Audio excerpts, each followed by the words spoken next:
എന്റെ വില അള്ളാഹു നിശ്ചയിക്കുന്നത് എന്റെ പെണ്ണിനോട് ചോദിച്ചിട്ടാണെങ്കിൽ ഒരു മനുഷ്യന് ഈ ലോകത്ത് നേടാനുള്ള ഏറ്റവും വലിയ സമ്പാദ്യം നല്ല സ്വഭാവത്തിന്റെ ഉടമയാവുക എന്നുള്ളതാ.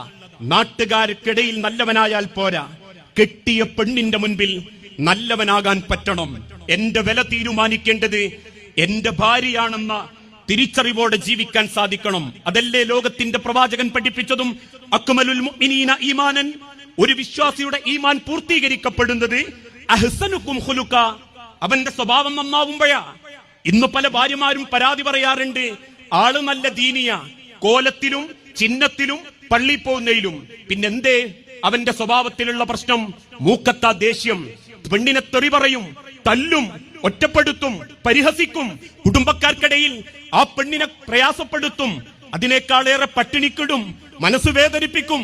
ഇങ്ങനെ പലതും ചെയ്യുന്നുണ്ടെങ്കിൽ അള്ളാഹുവിന്റെ തിരുദൂതൻ ഓർമ്മപ്പെടുത്തി, അഹ്സനുക്കും ഖുലുഖൻ വഖിയാറുക്കും ഖിയാറുക്കും ലിനിസാഇക്കും ഖുലുഖ, ജനങ്ങളിൽ ഏറ്റവും നല്ലവൻ തന്റെ കെട്ടിയ പെണ്ണിനോട് ഏറ്റവും മര്യാദയോടെ പെരുമാറുന്നവനാ.